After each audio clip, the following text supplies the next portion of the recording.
சீனா ஒரு தொன்மையான நாகரிகம். சீனா அதிகாரப்பூர்வமாக சீன மக்கள் குடியரசு, கிழக்காசியாவில் அமைந்துள்ள ஒரு பெரிய நாடாகும். உலகின் மிகப்பெரிய பழமையான நாகரிகங்களில் ஒன்றான சீனா அதன் நீண்ட வரலாறு, பண்பாடு மற்றும் பொருளாதார வளர்ச்சியால் உலக அரங்கில் முக்கிய இடத்தை பிடித்துள்ளது. சீனாவின் வரலாறு ஆயிரக்கணக்கான ஆண்டுகளுக்கு முந்தையது.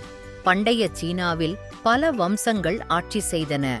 அவற்றில் சில முக்கியமானவை சியா வம்சம், சாங் வம்சம், சவு வம்சம், சின் வம்சம், ஹான் வம்சம், தாங் வம்சம், சாங் வம்சம், யுவான் வம்சம், மங்கோலியர், மிங் வம்சம், சிங் வம்சம், மஞ்சர். சீன பண்பாடு உலகின் மிகப் பழமையான பண்பாடுகளில் ஒன்றாகும்.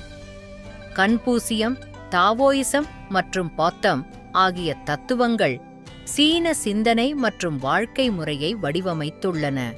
சீன கலை, இலக்கியம், இசை, நடனம் மற்றும் கட்டிடக்கலை ஆகியவற்றில் பணக்கார பாரம்பரியம் உள்ளது.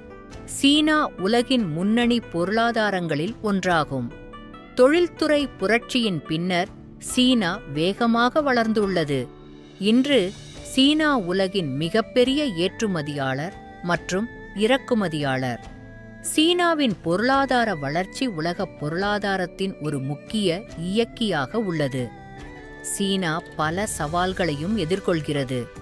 இவற்றில் மக்கள் தொகை, வயதானது, சுற்றுச்சூழல் மாசுபாடு, ஊழல் மற்றும் சமூக ஏற்றத்தாழ்வு ஆகியவை அடங்கும். இந்த சவால்களை சமாளிப்பது சீனாவின் எதிர்கால வளர்ச்சிக்கு முக்கியமானது. இந்த கட்டுரை சீனாவின் பல்வேறு அம்சங்களை சுருக்கமாக விளக்குகிறது. சீனா ஒரு சிக்கலான மற்றும் மாறுபட்ட நாடு, மேலும் அதன் வரலாறு, பண்பாடு மற்றும் பொருளாதாரம் ஆகியவை தொடர்ந்து வளர்ந்து மாறி வருகின்றன. இந்த கட்டுரையை பார்த்தமைக்கு நன்றி.